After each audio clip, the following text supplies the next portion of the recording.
Bom dia a todos. Nós vamos iniciar, então, a mesa redonda Performance Profissional do Médico, o que os gestores públicos e privados precisam.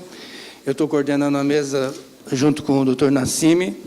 Nós temos 3 palestrantes, Dr. Luiz Aranha, que é o primeiro palestrante, que é professor de infectologia na Universidade Estadual de São Paulo, e ele coordena o núcleo de avançado de pesquisa em Rondônia.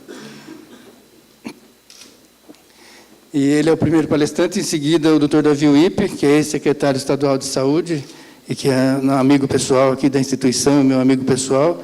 O Dr. Cláudio Lutemberg, que é ex-aluno aqui da escola, que tem uma história de alimentação que todo mundo conhece. Está aqui o Cláudio aqui do lado. Aqui. Então, meu amigo desde os 11 anos de idade. Luiz. Bom dia a todos. Gostaria inicialmente de agradecer ao comitê organizador por lembrar do meu nome. Eu quero dizer que, antes de mais nada, eu me sinto em casa, entre amigos. Eu me formei pela Faculdade de Medicina do ABC e fiz a residência médica por aqui. Fiz o meu mestrado com o saudoso professor Roberto Geraldo Baruzzi e o professor Travassos.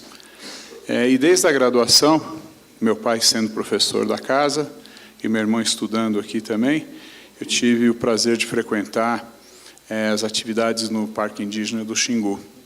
E talvez isso tenha influenciado definitivamente na minha carreira, na minha decisão de ir para Rondônia, onde eu estou já como docente da Universidade de São Paulo há 30 anos. E há 20 anos residindo numa pequena cidade de 15 mil habitantes, onde a Universidade de São Paulo mantém um núcleo avançado de pesquisas, do qual eu sou responsável. E nessa pequena unidade, nós fazemos pesquisa, fazemos assistência à população, em cooperação com a USP, com a Unifesp, e recebemos por volta de 400 alunos por ano, do Brasil inteiro e de lá, nas diversas áreas de enfermagem, medicina, biomedicina e farmácia. Então, eu falo na qualidade de gestor público e de professor. Eu não tenho atividade na iniciativa privada.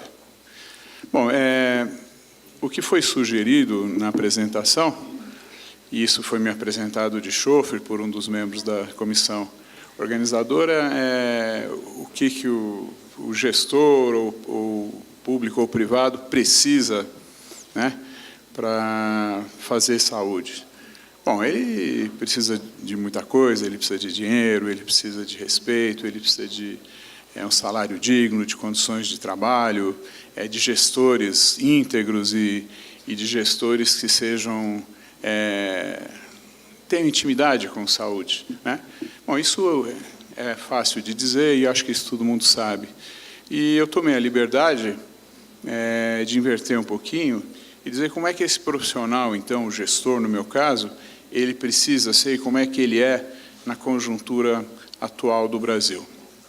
Nesse sentido, eu vou fazer uma apresentação breve do cenário nosológico e de alguns fatos que ocorrem, e eu termino, então, dando minha opinião modesta de como deve ser esse profissional. Muito bem. No primeiro cenário, isso aqui é uma publicação agora desse ano, de 24/5, recomendo esse site, que é o Institute of Health and Metrics and Evaluation, muito bom. Ele é um grupo que é mantido pela Fundação Bill Gates, Bill e Melinda Gates, e ele está trabalhando com a questão do Global Burden of Disease, e a primeira versão que sai sobre isso no Brasil, utilizando um indicador de saúde relativamente novo e pouco usado, que é o DAILY, que mede a quantidade de anos de vida perdido ou mal vividos. Nessa figura, para simplificar, a gente vê o aumento das doenças crônicas não transmissíveis, que eu coloquei ali como DCNT, de 2005 para 2016. Então, houve um incremento de 66% para 71%, e a gente publicou recentemente um trabalho sobre Montenegro, a cidadezinha lá onde eu estou, e nós analisamos os 10 anos da mortalidade nessa comunidade, nessa cidade de 15 mil habitantes, e quando eu cheguei lá, 21% dos óbitos eram por doenças infectoparasitárias, que nós vamos chamar de DIP, e 23% por DCNT, crônica não transmissível. Hoje, nesse trabalho, a gente mostra que 63%, mesmo na Amazônia, é DCNT que está matando. E a gente tem um complicador, então. Então, a gente tem DCNT com DIP. E muitas DIPs você tem a DCNT que, às vezes, impede ou dificulta o tratamento. Então, o primeiro cenário é um cenário que a gente tem uma população envelhecida e começa a acumular as DCNTs. Tá? Isso causa apreensão porque o sistema não está preparado ou está inadequado. Muito mais visível isso na Amazônia, que eu tenho mais experiência para falar. Cenário 2. A introdução ou reemergência de doenças novas no nosso cenário. Dengue não é tão novo, da década de 80, ele tinha sido eliminado e retornou, e a gente está tendo problema com dengue e óbitos por dengue. Esses são dados de abril, mais ou menos 60 mil casos de dengue, chikungunya, 16 mil casos, e Zika, 1.500 casos, seguramente, subnotificado. Não há sorologia para a realização disso de uma forma generosa pelo SUS. O exemplo de Rondônia, eu trabalho no comitê para controle de Zika do governo do estado, nós temos 80 exames de sorologia para Zika por mês para a população. E a gente direciona isso, obviamente, para gestantes. Então, seguramente, esses dados são subnotificados. Então, cenário 2, reemergência e introdução de doenças novas.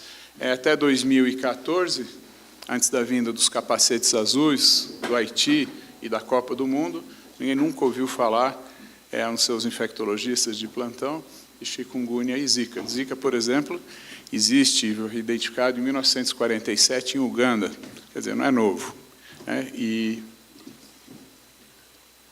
Obrigado. A Rondônia não tem essas tecnologias. Então, essas duas doenças aqui, elas entraram no nosso repertório nos últimos 4, 5 anos aí. Então, cenário 2, cenário 1, doenças crônicas não transmissíveis com maior prevalência, as doenças novas ou reemergentes, tá? A febre amarela, que causou uma dor de cabeça muito grande aqui no nosso estado, no Rio de Janeiro, em Minas Gerais, com 1.127 casos e 300 óbitos de julho de 2017 a abril desse ano, que foi a última informação que eu consegui levantar. Também inusitado e é um paradoxo, porque nós não temos casos de febre amarela em Rondônia, porque está no PNI, no Programa Nacional de Imunização, a criança recebe a vacina obrigatoriamente, enquanto que as áreas indênes isso não ocorre. Então, lá essa doença não existe. Então, cenário também 3, reemergência de doenças. Doença de Chagas oral. Nós temos 1.000 casos na região norte, nesse período aqui de 10 anos, e essa transmissão se concentra na área de produção, ao entorno de Belém, de açaí. Então, a transmissão se dá por via oral, e a transmissão por via oral ela é muito mais virulenta, porque a quantidade de parasitos apresentados ao organismo é maior, e a forma de apresentação também torna essa doença mais virulenta, a letalidade é maior. E é um problema muito grande, porque o controle é muito difícil. Na revoada, o reduvídeo, ele procura fonte luminosa e ele acaba caindo dentro da alimentação, dentro da trituração dos sucos de açaí, de outros alimentos, e você acaba ingerindo esse artrópodo com os parasitos dentro. Cenário 4, outro cenário, gripe. A gente está tendo uma epidemia de gripe, a gente tem 3 vezes mais mortes esse ano em relação ao ano anterior, A fonte é saudeabril.com.br. E o que me leva a refletir sobre essa ocorrência de casos? É lógico que a gripe mata, nos extremos de idade, pessoas com comorbidade, todo mundo sabe do potencial letal. Mas esse aumento dos casos e aumento da letalidade seguramente tem relação com a baixa cobertura vacinal. Tem várias vertentes para explicar isso. Desde culturas que pregam a não vacinação, a ineficiência do sistema na cobertura vacinal, e eu acho que tem um terceiro problema, que é o mais grave de todos. Há um descrédito da população em relação ao governo como um todo, os administradores desse país. E eles acabam não valorizando essa vacina, e acho que isso não tem importância em função dos exemplos que têm sido dados pela administração, pelos nossos administradores. O SF, Estratégia Saúde da Família, em Rondônia, eu supervisiono 3 municípios, 10 médicos, ela é muito deficiente, tá? É muito deficiente. Não culpo os profissionais, mas as condições de trabalho desses profissionais, elas são péssimas, quando existentes. Não há transporte para as visitas em área rural, não há equipamentos básicos nos consultórios, não há educação continuada. Tá? Então, a gente perde uma chance de um programa interessante de vingar, e graças a isso você acaba não tendo pré-natal, não tem vacinação, enfim, outros. Caso de malária. Puxa, quanto tempo que eu não via malária? Eu fui para Rondônia por conta da malária. Quando eu fui para Rondônia, ocorriam no Brasil 650 mil casos de malária por ano, em Rondônia 350 mil, por isso que eu fui para Rondônia. E há muito tempo que eu não via malária, sinceramente. Estando lá e atendendo, a gente tem 10 ambulatórios e a gente faz o atendimento nesses 10 ambulatórios. Malária ela acaba entrando muito no nosso raciocínio clínico, até que um filho meu teve malária, né? E a gente tem observado o aumento de malária, principalmente no estado do Amazonas. Eu estive lá recentemente com o professor Belfort, se ele lembrar dos garimpos de rio, tudo isso leva a uma desestruturação social, populações clandestinas que acabam não sendo abraçados pelo sistema de saúde, e você acaba tendo malária, que é fruto dessa situação, e fruto, obviamente, do plasmódio e do anofelino. E você está tendo problema no Acre também, com o abandono da piscicultura. Teve um programa intensivo de criação de peixes no Acre, principalmente em Cruzeiro do Sul, no extremo ocidental, e esses antigos tanques de peixes viraram criadouros de mosquitos. Você está tendo uma epidemia de malária lá. Você tem um aumento de 50% dos casos, aqui, 50% de casos do ano passado para cá. Sarampo. Né? Então, sarampo também é outra reemergente. A última vez que eu vi um sarampo foi na residência médica. E o nosso dilema, nosso treino era diferenciar sarampo de rubéola na sua fase inicial, lógico, porque elas são bastante distintas na evolução, mas era o desafio, tá? Eu nunca mais vi sarampo. Agora teve um caso em Rondônia, mas é importado de Manaus. E agora você passa a ter 5 óbitos por sarampo, 5.000 casos de investigação e 1.000 casos. Tudo bem, tem a ver com migração, tem a ver com a instabilidade do país vizinho, etc. e tal, que entram pessoas com a doença, mas mostra que a gente está com a cobertura furada, você não teria sarampo, né? Então, volto àquela discussão da falta de estrutura do SF, do crédito da população com seus dirigentes e dessa cultura anti-vacina. Leishmaniose visceral. Eu estava vendo esse gráfico aqui, no ano que eu me formei aqui, né? Eu tinha 2.500 casos. Calazar, na nossa época, né, Edu, era coisa do Vale do Jequitinhonha. Era Minas Gerais e Bahia, praticamente. Então, quando tinha veio do Vale do Jequitinhonha, a gente já pensava em Calazar, uma doença consumptiva, com os comemorativos dela. E hoje a gente alcança patamares de 3.000 30 anos depois, praticamente, que eu me formei, né? E já aproveito para anunciar em primeira mão, recebi um zap aqui da Vigilância Epidemiológica de Rondônia, já a notificação de 5 cães com leishmaniose visceral na região central do estado, e tem um artigo científico a ser publicado que também identifica um pitbull que vive em casa, que ia para o sítio, também com leishmaniose visceral. Quer dizer, ela volta à tona outra vez depois de uma doença que, para mim, é histórica. Eu só tenho visto casos de leishmaniose visceral no hospital de referência de Porto Velho, mas são casos alóctones. O único contato que eu tenho autóctone, a gente ainda não tem nenhum caso. Acho que é uma questão de tempo. Fugindo um pouco da nossa esfera de atuação, onde a gente pode intervir com mais eficiência, né, os profissionais de saúde, a gente tem a questão da violência, né? Isso não é novidade para ninguém, e a gente vê todo dia, infelizmente, você abre o jornal, feminicídio, enfim, uma violência muito grande. A gente tem mais de 500 mil de pessoas assassinadas em uma década. Isso é equivalente à população de Porto Velho, é como se tivessem matado a população inteira de Porto Velho. Tá? A gente tem uma taxa de homicídio 30 vezes maior do que na Europa. Morre-se mais no Brasil por esses homicídios do que nas guerras civis, proporcionalmente. Tá? Então, é outra coisa que foge. O médico entra aí no fim da linha, entra na emergência, né? No atendimento de emergência. É difícil ele prevenir isso, sem dúvida alguma, é fruto de um arcabouço socioeconômico viciado e desestruturado. Isso aqui é um mapinha mostrando os pontos alaranjados, são os pontos onde houve o incremento da violência, qualquer tipo dela, entre 2006 e 2000. O homicídio, tá? Não estou tirando os acidentes de trânsito, tá? Que é outro problema à parte, tá? Então, felizmente, São Paulo aqui ele tem uma redução, ó. Isso eu vejo com alegria, tá? E Rondônia cresceu só um pouquinho também. Mas você tem áreas aqui do Centro-Oeste com aumento de 120%, Nordeste, tá, 250%, Rio Grande do Norte.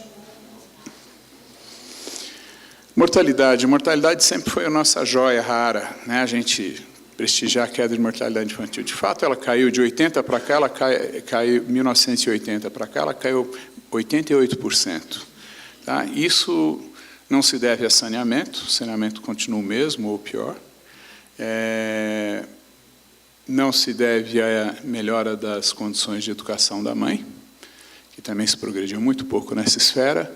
Isso se deve à vacinação, sem dúvida alguma. Isso é um fenômeno mundial, e a gente observa mais ou menos o mesmo padrão, mesmo no continente africano, mesmo no subsaara africano. Então, a gente observa esse padrão de diminuição, mas a Abrinq soltou uma nota mostrando essa oscilação e um incremento de 5% entre 2015 e 2016.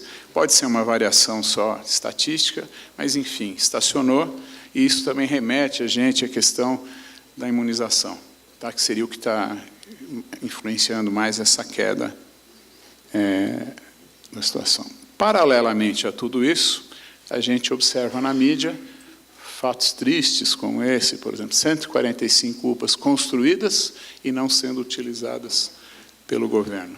Tá? Isso muito recentemente era um padrão em Porto Velho, ou seja, obras caras, investimentos de infraestrutura e vazias sem funcionamento e sendo sucateadas, e o Brasil com esse panorama triste que eu apresentei. Redução de número de vagas para câncer, que é uma das DCNTs. Tá? Então, você tem uma redução, no triste exemplo da situação do nosso estado irmão do Rio de Janeiro, aqui, com todos os demandos que a gente tem visto ocorrendo por lá. Tá? Os nossos responsáveis maiores nas várias esferas federais, de justiça, legislativo, executivo, com discursos vazios e que lembram a locupletação. Esse senhor justifica que eles conseguiram devolver 1 bilhão do dinheiro da Petrobras, e com isso ele justifica um aumento da classe dele em torno de 16%. Ele não fez mais que a obrigação dele. Tá? E, aliás, ele fez muito pouco nisso tudo. Isso aqui é emblemático, isso é só uma nota, mas para dizer como está tão vulgarizado essa questão da violência e do nosso moral. Tá? Esse aqui é o campeão de matemática da Olimpíada Internacional de Matemática no Rio de Janeiro, né? O Kaushal Birkar, ele é do Irã, é de uma família muito pobre e tudo, e ele foi um dos 3 premiados, e ele teve essa medalhinha aqui, roubada em pleno evento, à luz do dia, num evento internacional, mostrando que está mesmo esse país está avacalhado. Com isso, eu apresento um profissional de saúde que o Brasil tem que ter nesse momento. Ele tem que ter essa sensação, se ele for um profissional consequente e que pensa criticamente no país dele, que quer melhorar. Ele é um profissional triste, ninguém fica contente com essas notícias, ele fica indignado, porque ele trabalha, né? Ele recebe às vezes bem, recebe mal, mas ele está fazendo o trabalho dele e vê o país afundando. E ele tem que ser crítico, ele tem que ver isso, tem um motivo, tem um porquê. Nesse sentido, para finalizar essa breve apresentação, eu aponto, na minha modesta opinião, isso é uma opinião particular minha, de como é que seria esse profissional para enfrentar esses tempos de hoje, né? Tem que ser um profissional resiliente, aquele profissional que se vê em dificuldades, vê num ambiente desfavorável, num ambiente ruim, ele não desanima e ele procura uma alternativa, uma saída para sair dessa crise, dessa situação ruim. Um profissional cidadão comprometido com a sociedade, com melhorar na esfera dele esse nosso país. Tá? É aquele que sai da mesa do consultório, do ambulatório, do local de atendimento, né, porque são profissionais de saúde que eu estou falando, e ausculta os problemas da população. Eu posso dar um exemplo muito simples, isso não quer dizer que sejamos o médico ideal ou o profissional de saúde ideal. Lá na cidadezinha de Montenegro, existia uma fila de 3 anos para se passar no oftalmologista. Tá? E com a ajuda da Unifesp, a gente conseguiu reduzir para 45 dias. E hoje não há mais fila, há uma fila pequena para os procedimentos cirúrgicos que nós não conseguimos fazer lá. Mas toda a parte de diagnóstico e de clínica, a gente faz com o apoio da Unifesp lá reduzindo. Isso mostra criatividade, mostra tecnologia, né, que foi apresentado aqui já anteriormente. A gente faz isso com o uso basicamente de alguns aparelhos e um retinógrafo digital, e o colega aqui, especialista, ele nos dá o diagnóstico e orientação por telemedicina, teleoftalmologia, como queiram. Através da relação de pesquisa aplicada nessas áreas, muitas vezes a gente vai à população e a gente tem traçado o perfil da nossa população em função disso, do envelhecimento, mais especificamente, a gente mudou o padrão de atendimento do ICB5 USP, da unidade da USP, que começou como um ambulatório de infectologia, basicamente, há 20 anos atrás, e hoje a gente tem um ambulatório de geriatria, saúde da mulher, saúde da criança, porque mudou esse perfil também. Então, é um pensador crítico da situação e que consegue se amoldar a ela e, dentro da sua esfera, tentar fazer o melhor. Bom, basicamente é isso que eu tinha a dizer. Isso quer dizer que eu estou muito triste, muito desiludido, tá?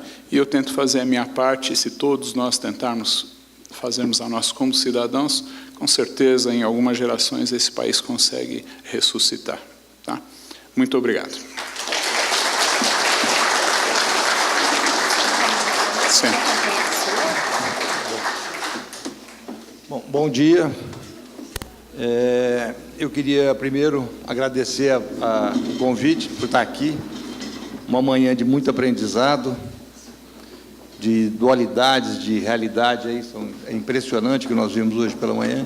Queria dizer que, cumprimentar a comissão organizadora, particularmente a professora Emília, dizer que eu acho que deve ter o dedo do professor Rubens, que nós estamos tratando aqui de febre amarela, sarampo, vacinação e inteligência artificial, estado da arte. Essa distância imensa, né, permeada aí pelo médico, pelo profissional de saúde, e que médico? E que médico se espera, que performance se espera desse médico? Que habilidades esse médico deve ter? Que conhecimento, que habilidade, que atitude esse sujeito tem que ter para estar enfrentando essa realidade dura que precisa de toda essa coragem, esse engajamento profissional, essa determinação social de estar lá, com também você enfrentar um mundo que cada vez mais é um tsunami tecnológico que muda a cada segundo. O que nós vimos pela manhã hoje é realmente estimulante, extremamente interessante toda essa questão da inteligência artificial. Então, que médico nós queremos?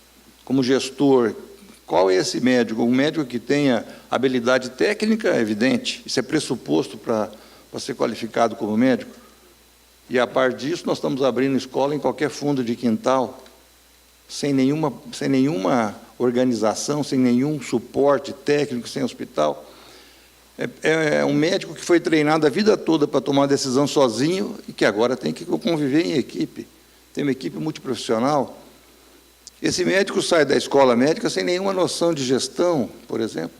São atributos que devem ser importantes para enfrentar tudo isso. Será que ele precisa ser um expert em informática?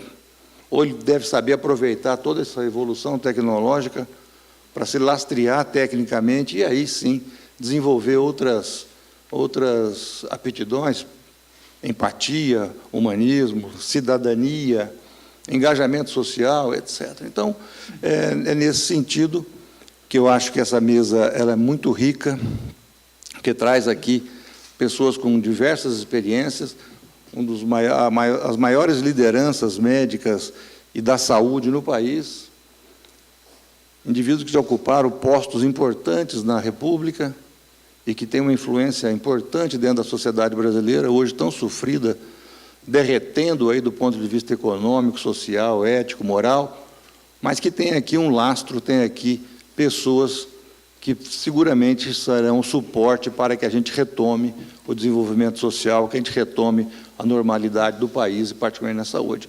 Então, eu convido o professor Davi Uip, médico, professor universitário, renome internacional aí com seus trabalhos sobre AIDS, e, recentemente, secretário estadual de saúde, com uma brilhante passagem pela secretaria.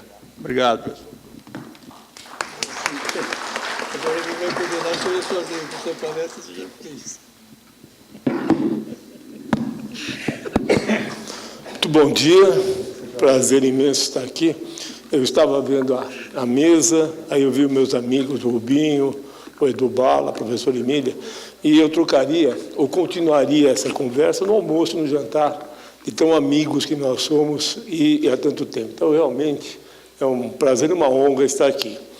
E quando eu vi o tema, e eu fiquei pensando, eu falei, bom, o que eu vou falar? E eu resolvi fazer algo que é um pouco contar a minha história. Só que eu vou contar, Rubinho, de trás para frente, o que me aconteceu nessa madrugada e dessa madrugada para trás. Primeiro que nós estamos ficando... Agora eu descobri, viu, Cláudio, que... Eu descobri que...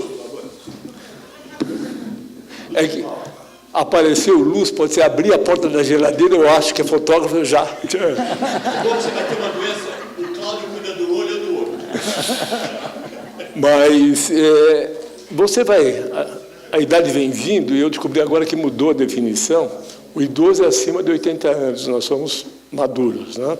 Mas, de qualquer forma, você dorme menos. E eu durmo normalmente às 2 e acordo às 6. Então, hoje eu acordei às 6, as primeiras dificuldades, Rubens. De que jeito que eu vou levantar da cama? Você tem que virar do lado, dói as costas, depois você senta, come uma bolacha para não ficar tonto, aí você levanta. Então, tem todo esse processo, mas aí eu falei, estou pronto para ir para a mesa. Chego aqui, assisto uma parte da mesa anterior e me senti dinossauro 2. O dinossauro 1 foi para levantar da cama. E o dinossauro 2 vê como as coisas avançam. Mas eu acho que é muito interessante. E por conta disso, especialmente, o indivíduo que tem posto de liderança, de gestão, de alguma forma, ele tem que estar up-to-date a tudo isso a despeito da dor nas costas. Não é? Então, é muito curioso, porque eu prestei vestibular em 1969. E o primeiro vestibular que eu prestei foi na Faculdade de Medicina do ABC, que, aliás, eu acabo de descobrir que nós somos a maioria aqui. Não é? Vários de nós formados no ABC. E eu passei e fiquei na segunda lista. Eu era número 117 de 80 vagas. E fui chamado logo a seguir e fui enganado. Me mostraram uma faculdade espetacular, num sítio maravilhoso. E, na verdade, aquilo era a faculdade de filosofia, de psicologia. A de medicina era um barracão escondido. E era um barracão que você tinha histologia, patologia, porque as aulas de clínica eram dadas no prédio da filosofia. E não tinha hospital, não tinha coisa nenhuma. Mas eu comecei a fazer medicina em 1970, na faculdade, e me formei em 75. Quero dizer que eu praticamente abandonei o vestibular a partir do momento que eu entrei no ABC, porque eu falei, achei o sítio dos meus sonhos. Né? E assim foi. E daí é uma coisa muito curiosa, como é que você... a vida te leva a algumas decisões, e eu percebo hoje que, na verdade, eu segui 3 carreiras. É muito interessante. Eu me formei em 75 e não havia possibilidade de continuar no ABC, porque não tinha residência. Então, eu fui obrigado a prestar exames de residência em outros locais. E entrei no Hospital das Clínicas, e durante 3 anos eu fiz residência no Hospital das Clínicas. Os 2 primeiros como residente e o terceiro como preceptor. O fato de ter escolhido a preceptoria, na verdade, o professor Vicente Amato Neto me impôs, com isto ele não possibilitou que eu ingressasse na pós-graduação. Ele falou, não dá para ser preceptor e começar a pós. Daí teve o segundo titular, o Edu Bala conhece bem essa história, que é o Veronese. Então tinha o time do Veronese e o time do Amato. O Amato punha a placa, Vicente Amato Neto, o Veronese punha acima, até que os 2 chegassem no teto. Então, o Veronese, ele não abriu a pós-graduação por muitos anos. E para entrar na pós-graduação, eu tive que fazer um concurso com mais 40 pretendentes para entrar na pós-graduação. Então, mas, de qualquer forma, eu fui e fiz mestrado, doutorado, livre docência.